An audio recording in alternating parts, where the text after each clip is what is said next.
Morning, જય શ્રી કૃષ્ણ, જય માતાજી. સ્વાગત છે તમારા બધાનું મારા એક ફ્રેશ વિડીયો બ્લોગમાં. આજની દિવસની શરૂઆત કરતી આજની દિવસની શરૂઆત જાય માતાજીની પ્રાર્થના સાથે કરીએ છીએ. સવારમાં કામકાજ ચાલુ છે, હવે કરી લઈએ કામકાજ. આજે સવારમાં પાછા નાસ્તામાં ગોટા બનાવ્યા છીએ. આ બે એક વારના તો મેં ગોટા બનાવ્યા હતા, પણ કેવું થયું ખબર, કોઈક માગવાવાળા આવ્યા ભાઈ, તે અડધા ગોટા મેં આ નાસ્તા માટે હતા ને તે આટલા હતા, એ બધા ગોટા મેં ભરીને આલી દીધા એમને. ત્યાં ફરીવાર પછી સાહેબના ને દક્ષુ માટે ફરીવાર બનાવ્યા. એક આટલા હાર્યા ને એટલા ગોટા તો મેં એ ભાઈનો પાણી બોટલ અને ગોટા આલી દીધા. એ કે મને ભૂખ લાગી છે, તે પછી ખાવાનું મીઠું છે ને હવારમાં બનાવ્યા હતા ગરમ ગરમ ગોટા. તે પછી એ નાસ્તા હું બનાવતી હતી જ, અને આ બનાવી એનો ગેસ બંધ કરીને આવ્યા.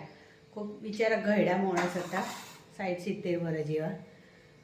તે પછી દયા આવી જે મને તે ગોટા આલી દીધા. કશો વાંધો નહીં, આપણે દાન જ કરી છે ને, ભગવાનને જોવાનું બધું. આપણે તો આપણા આલીને છૂટો. તે પાછા ફરીવાર આ પીઝા બનાવ્યા. એટલે આવું કામકાજ છે મારું તો. આપણે બહુ જીવ પહોંચો ને પાછો ના પડે કોકને હાલવામાં એ બધું પાછો ના પડે. પણ ભગવાન અમારાથી શીખરી જાય ખૂબ ખબર નહીં હવે હશે તને. જે જિંદગી છે ને એને હસી ખુશીથી જ જીવવાની છે. સવારમાં તો કપડાં પડ્યા છે, ઘરની હાલત જોજો. કપડાં હજુ તો ખાટલાય પડ્યા છે. પેલા રૂમમાં બધું હરખું કરવાનું છે, કાલના કપડાં ને બધું સૂકવેલું. સાહેબ ઘોડો ચાલુ મૂકીને જતા રહે. જો હનુમાન દાદા ઘોડો બંધ કરી દઈએ. જો કાલનું શાક લાવી તે બધું શાક હજુ તો મેથી બધું સમારીને મૂકે, અને પછી ભરે તાણા. પવન આવે ને એટલે પેલા દરવાજાનો અવાજ આવે, ટોય ટોય એવો અવાજ આવે છે. અને શાક હવે ભરી કાઢીએ બધું. અને બહારનું વાતાવરણ એકદમ ખુશનુમા વાતાવરણ. સૂર્યનારાયણ દેવને આવી ગયા સવારમાં. જય સૂર્યનારાયણ દેવ. જો હવે તડકો આવવાનું ચાલુ થઈ ગયો. હજુ તો 9 વાગ્યા છે, તડકો આવવાનો હવે ચાલુ થઈ ગયો મારા ચોકમાં. અત્યાર સુધી નહોતો તડકો આવતો. અને આ જો હવે ફાટ્યું છે, એટલે હવે હે ને આમાંથી બીયા નીકળશે. જેને લેવા લઈ જજો એલોવેરા વાવવા માટે. બધાના ભાવ ભર્યું, આમંત્રણ છે. અને અમારું એલોવેરા જો સુકાઈ જાય છે ને લીલું થાય છે ને એવું બધું. કાલ તો ચોક ધોયો તો, પણ આજ તો નહીં ધોવો રોજ રોજ. જો દરવાજો તો ખુલ્લો મૂકીને જાય ને છે ને ઠેઠ ઊંધી ગમે એ વસ્તી આવન જાય. અને પોદળો તો એટલો ખરીશી ને, જો દરવાજો ખુલ્લો એટલે પોદળો આવી જાય એવું છે બધું. જો પોદળો પેલા રોજ બધા વાળી છે તો પોદળો જેટલો ખરી બધા નહીં. મારે નહીં ખરતા, મારે ઓછો ખરી જો. હું તો હવે વાળી કાઢે આપણે એટલે થઈ જશે સરસ. મારે આમ હજુ તો કામ છે ને, હું હે ને ચોકમાં ઓટા મારું છું. કામ તો હજુ બધું બાકી, ખાલી નાસ્તો એકલો બનાવીને મૂક્યો છે. હજુ તો ખાસીને એવું બધું કરશી અને લઈ જશી ખાસીને એવું બધું. એટલે હવે નાસ્તો તો બનાવી દીધો. પેલો ઓબો જેટલો લીલોસમ દેખાય બગીચાનો. હવે નવા પોદળા આવી છે ને એટલે એકદમ લીલોસમ દેખાય છે. સવારના 11:30 થઈ ગયા છે. હજુ તો રસોઈ તો બાકી છે, પણ દક્ષુભાઈને તાવ આવ્યો છે તે દવાખાને લઈને જવાનું છે. હવે દક્ષુભાઈ આવી એટલે એને લઈ અને દવાખાને જઈએ, કારણ કે એને શરદીને એવું બહુ થઈ ગયું છે. એટલે હવે ગરમી લાગવાનું ચાલુ થઈ ગયું પાછું. દક્ષુભાઈને લઈને હવે દવાખાને આવી ગયા. અમે અંદર જઈને મળીએ. ઉપડી ખરા એટલે ખુલી જ દરવાજો છે. કોકે દબાઈ લાગે ને ઉપરથી. દક્ષુભાઈનું મોઢું જેવું થઈ ગયું, તાવ આવ્યો જ નહીં દક્ષુ? જબરજસ્ત મોઢું થઈ ગયું. 1 મિનિટમાં તો 1 મિનિટે ને 30 સેકન્ડમાં તો ઉપર કરે ચાલીએ જઈ. લોટ ખુલી જશે 10-15 સેકન્ડ.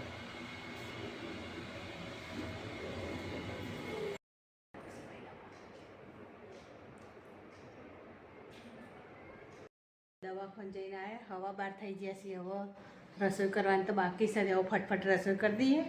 મારા દક્ષુને ખાવાનું છે. દક્ષુની તબિયત નરમ હોય એટલે તીખું તળેલું ને એવું ખાવાનું ઓછું કરે. એટલે દક્ષુ કે મમ્મી વઘારેલી ખીચડી બનાવી દે, બીજું કશું ખાવું નહીં. એટલે વઘારેલી ખીચડી એકલી બનાવવાની છે, કારણ કે બીજું તો કશું ખાય ડૉક્ટરે ના પડી ખાવાની. એનો વાયરલ ઇન્ફેક્શન થઈ ગયું, વાયરલ બધું વાતાવરણ એવું થઈ ગયું, શરદીનું ઉધરસ ને એવું.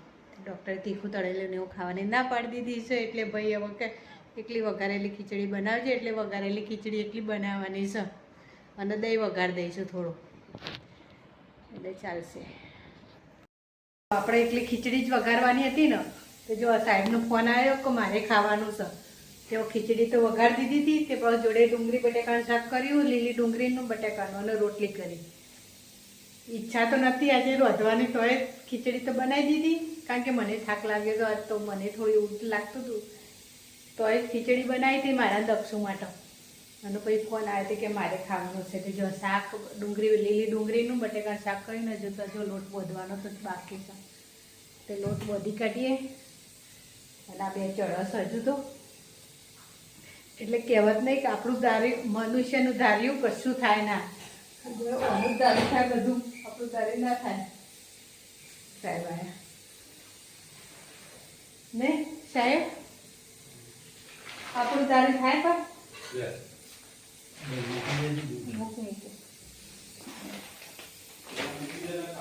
તો કહેવત છે કે આપણું ધારી ના થાય, ધણીનું ધારી થાય ને આપણું ધારી કશું ના થાય. આપણે જે ધારીએ થતું નહીં, બીજું થાય છે. લોટ પણ બાંધી કાઢ્યો અને ખીચડી થઈ જશે ને શાક હજુ ચડશે. શાક તો ચડશે. હજુ તો વાસણ તો હવાનો ગોઠવ્યાનો હિમનાઈ છે. હવે જો ઘડિયાળમાં કેટલા વાગી ગયા.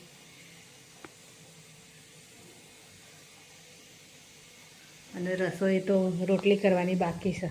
અંબા સાહેબ બાટલો ભરાવા જતા, તે બાટલો ભરાઈને લઈને આવ્યા. અને હવે જોઈએ 1 વાગી ગયો છે. હજુ તો ખાવાનું તો રસોઈ ચાલે છે અમારે, રોટલી કરવાની બાકી છે. હા, જય માતાજી, જય મા કાળી માં. થાક્યો. હજુ તો ખાઈશું ને પીશું ને મને મારે 2-2.5 વાગશે મારે કામ કરતાં કરતાં બધું. કારણ કે હજુ તો સાહેબ પાછા જ્યાં પાર્લરે, તે પાર્લરે જઈને તો હજુ ચારા આવીને તો ખાશું ને.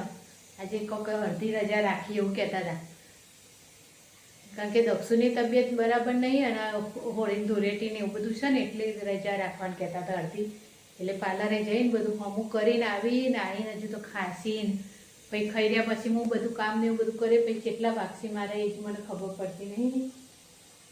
આપણે હોળી હોય ધૂળેટી હોય ના જ હોય છે, એવું કંટાળી જાય હું તો.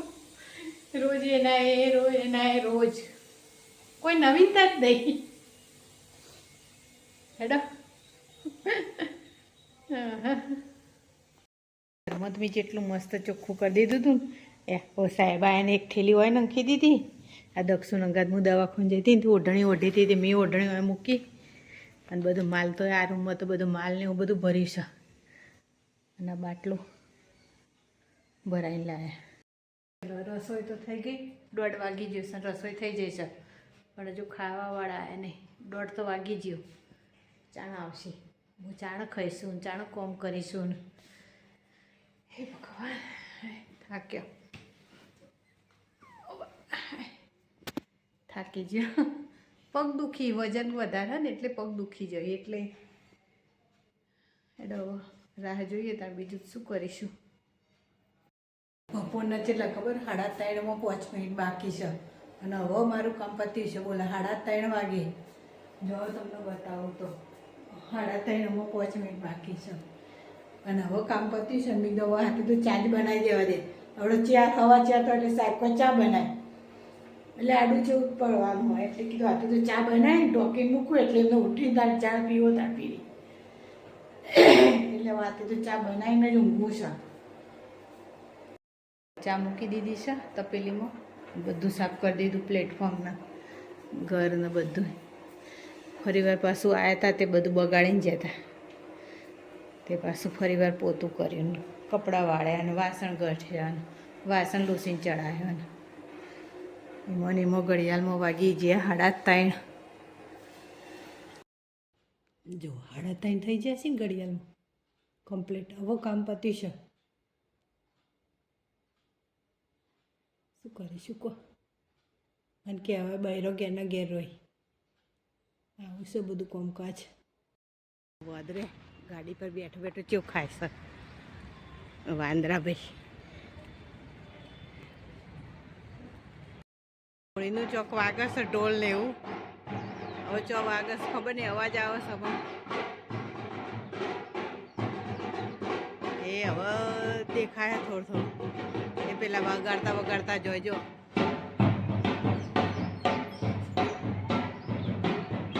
હોળીનું ઉઘરાણું કહેવાય.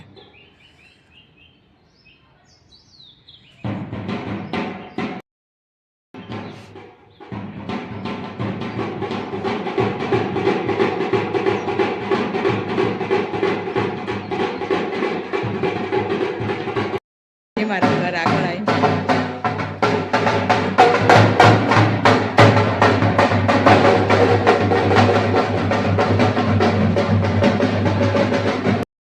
લે હું વિડીયો ઉતારું.